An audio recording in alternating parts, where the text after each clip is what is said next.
देखिए, मिल्लत बचाओ और मुल्क बचाओ जो प्रोग्राम किया गया, उस प्रोग्राम का एक मकसद ये था कि तमाम उम्मत मुसलमान जो अल्लाह को मानने वाला है, जिसको उम्मत कहा जाता है, मिल्लत कहा था, उसको मिलने की बात हुई। मुसलमान में तो यह मिल्लत है नहीं, मुसलमान में तो मिल्लत है नहीं। रह गई मुल्क बचाने की बात, तो मुल्क बचाने का ठेका मुसलमान तो ले रखा नहीं है। मिल्लत मुसलमान बचाएगा, और मुसलमान में जब मोहब्बत होगी, मुसलमान आपस में एक दूसरे को हक बंटवारा करेगी, तो देश बचेगा। लेकिन मुसलमान में क्या होता है कि मस्जिद में खड़े हो गए, एक शेर है कि मस्जिद में खड़े हो गए, मस्जिद में खड़े हो गए अहलो हया, ना कोई बंदा रहा ना कोई बंदा नवाज। तो ये मस्जिद तक है।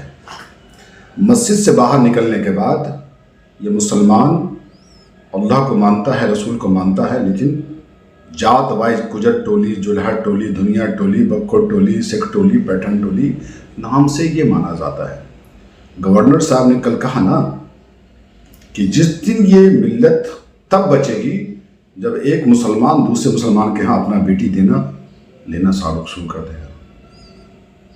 उन्होंने कहा ना कि अल्लाह के रसूल सल्लल्लाहु अलैहि वसल्लम खुतबे के दौरान कहा कि ए फलाना नाई खड़े हो जाओ। मक्का में ये बाल बनाने का काम करते हैं, ये दाढ़ी बनाने का काम करते हैं, ये नाई का काम करते हैं। उन्होंने कहा ना, ये मैसेज दिया गया कि अल्लाह के रसूल के ज़माने के समय जो जो पेशा करता था उस पेशा के नाम से जाना जाता था। ये कल गवर्नर साहब ने मैसेज दिया और हवाला कुरान का दिया उन्होंने। तो जब पेशा के आधार पे जाति को बांट दिया गया है, तो उस जाति का बराबर के हिसाब से हक क्यों नहीं मिलेगा? और ये हक अगर नहीं मिल रही है तो उसका जिम्मेदार कोई दूसरा नहीं है, मुसलमान खुद है। इस तरह कॉन्फ्रेंस और पहले भी हो चुका है, खासकर जातियों को लेकर, धर्म। तो क्या लगता है कि लगातार इस तरह का होता है, क्या कामयाबी कहीं मिल रही है? ऐसा नजर आता सरकार या केंद्र सरकार सुनती है बातें? जिस दलित मुसलमान की बात हो रही है, जिस विश्व मुसलमान की बात हो रही है, वो सिर्फ स्टेज पे हो रही है, प्रोग्राम में हो रही है। इसकी लॉबी सरकार के पास नहीं है, न केंद्र में न स्टेट में। न इसके लोग हैं केंद्र में न स्टेट में। न इसकी बात सुनने वाला कोई वहां है, न कहने वाला कोई वहां है। जिस दिन केंद्र सरकार हो, स्टेट सरकार हो, ये दलित मुसलमान को, पासमानदा मुसलमान को हिस्सेदारी देने की नीयत आएगी और उसकी बात सुनने की बात आएगी, तो जितने भी आयोग बन रहे हैं उसमें दलित मुसलमानों को, जुल्हा को, गुजरा को, दुनिया को सब कुछ जगह दिया जाएगा। MLC में दिया जाएगा, बराबरी टिकट में हिस्सादारी दिया जाएगा। तब जाके माना जाएगा कि ये दलित मुसलमान, पासमानदा मुसलमान, अति पिछड़ा मुसलमान और मिल्लत मुस्लिमा को कोई भी सरकार चाहती है कि फलाह हो और आगे बढ़े। लेकिन न सरकार चाहती है, न जो मुसलमानों के बीच में हर तबके में जो रहनुमा है, वो कोई नहीं चाहता है कि मुसलमानों को भला हो। वो चाहता है कि मेरा फलाह हो और किसी का फलाह हो। आज वक्फ बोर्ड के नाम पे इतनी बड़ी सियासत हो रही है देश के अंदर, उसका जिम्मेदार कोई नहीं है। उसका जिम्मेदार चंद मुसलमान है जो वक्फ बोर्ड की प्रॉपर्टी को अपने बाप की प्रॉपर्टी रखा। यतीमों का, मिस्किनों का, गरीबों का, दलित मुसलमानों का, बेवाओं का हक मारता चला गया उसने। अगर वक्फ बोर्ड के पैसे से, वक्फ बोर्ड की जमीन पे गरीब मुसलमान जो रोड किनारे बसा हुआ उसको बसाया जाता, बेवाओं को मदद किया जाता, गरीब बच्चियां निकाह बेडॉट निकाह की परी हुई हैं, घर में परी हुई हैं, उम्र 40-45 पार कर गया और उसका निकाह कराया जाता। स्कूल है, कॉलेज है, स्कूल वक्फ बोर्ड पे स्कूल कॉलेज खोला जाता, तो आज ये नौबत नहीं आती। लेकिन चूंकि अल्लाह ताला ने कुरान में चीख चीख के कह दिया है कि अगर तुम नहीं करोगे काम तो मैं गैर से काम ले लूंगा। आज उसका नमूना है कि मुसलमानों पे आजाब हो रही है और अल्लाह उसका बदला ले रहा है। चीखने चिल्लाने से कुछ नहीं होगा। मुसलमानों को चाहिए कि मुत्तहिद हो जाएं और जिसका जितना हक है उसका हक दे, वरना दुनिया तो गई, आखिरत भी सबका जाएगा। क्या लगता है इस बार विधानसभा चुनाव जो 25 में है, नीतीश कुमार जिस तरीके से मुसलमान खफा हैं वक्फ बोर्ड बिल के लेकर, चुनाव में क्या उसका कुछ रंग देखने को मिलेगा? नीतीश कुमार पर असर पड़ेगा? देखिए, बिहार के मुसलमानों को तो खुद सोचना होगा कि नीतीश कुमार ने 11 टिकट दिया था 2020 में। ये मुसलमान अपने कौम को बचा के ला पाया एक को? अपने दामन में खुद मुसलमान झांके ना। ये मुसलमान दावा करता है कि नीतीश कुमार की सरकार बनाने मुसलमान का बहुत बड़ा रोल है। जब तुम अपने भाई को जिता के नहीं ला सके तो तुम दावा कैसे करते हो? इस बार विधानसभा चुनाव में नीतीश कुमार फिर टिकट दे देंगे। ये मुसलमान कुछ ओवैसी के पास चले जाएंगे, कुछ आरजेडी के पास चले जाएंगे, कुछ ये तो मिल्लत की बात होकर नहीं है। मिल्लत तो खुद आपस में नहीं है।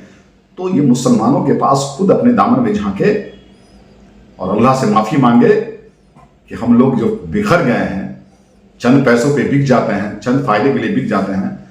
जब चुनाव आए तो जिन्होंने मेरा काम किया है, जिन्होंने मेरे लिए पसीना बहाया है, उसका पसीना सूखने से पहले मजदूरी मुसलमान को देना चाहिए। आप मजदूरी दोगे नहीं, आपस में बिखे रहोगे और दावा करोगे कि मैं देश का प्रधानमंत्री मैं बनाता हूं, बिहार का मुख्यमंत्री मैं बनाता हूं, तो ये आप अल्लाह और मोहल्ला दोनों को धोखा दे रहे हो ना। ये अपने आप को तो आप धोखा दे ही रहे हो, लेकिन साथ में अल्लाह के साथ साथ मोहल्ला को भी धोखा दे रहे हो। 11 टिकट में 2020 में मुसलमान एक को बचा के नहीं ला पाया, जिता के नहीं पाएगा। ये मुसलमान, बिहार के मुसलमान को इस वजह शर्मिंदगी की बात क्या होगा?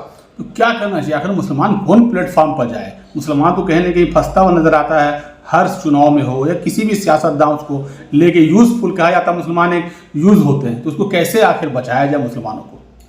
देखिए, मुसलमान को अगर एतमाद पॉलिटिकल पार्टी में नहीं है तो मुसलमान के पास बिहार के अंदर 30 से 35 कॉन्स्टिट्यूंसी ऐसा है जो बात ऑफ रिकॉर्ड होना चाहिए। मैं ऑन रिकॉर्ड कहता हूं कि 30 से 35 कॉन्स्टिट्यूंसी ऐसा है जो मुसलमान सिर्फ अपने कैंडिडेट को खड़ा करके किसी गैर से वोट नहीं ले, अपना वोट अपने को मुसलमान को दे दे।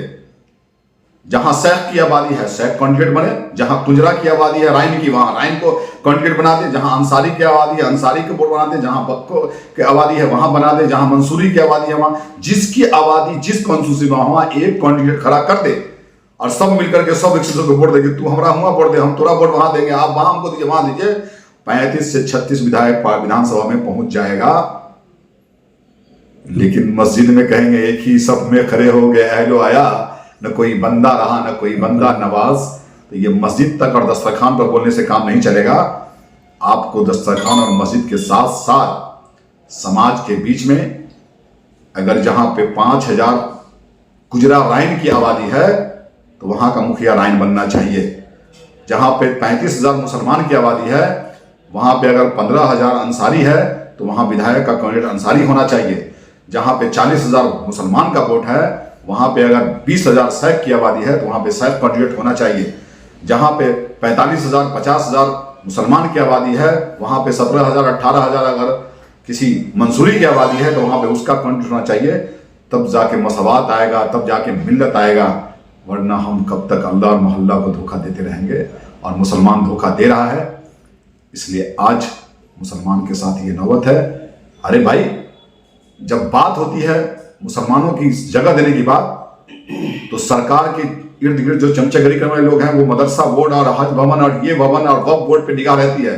लेकिन कभी कहा कि अति पिछड़ा आयोग में एक अति पिछड़ा मुसलमान होना चाहिए है? कभी कहा बैकवर्ड कमीशन में मुसलमान को होना चाहिए? ये लोग धोखा देते हैं मुसलमान को और अल्लाह को। इसलिए आज बिहार के मुसलमान का ये हाल है। अगर मुसलमान बिहार का नहीं सुधरेगा, मिल्लत आपस में नहीं होगा, हिस्सेदारी बराबर नहीं बांटेगा, तो इस बिहार के मुसलमान का नीतीश कुमार के जाने के बाद जो बुरा हाल होगा वो खुद अपने आप को ही मुसलमान को समझ में नहीं आया होगा। क्या नाम है आपका? मेरा नाम डॉक्टर फरमान अली है। मैं जमीयत उलमा बिहार का सदर हूं।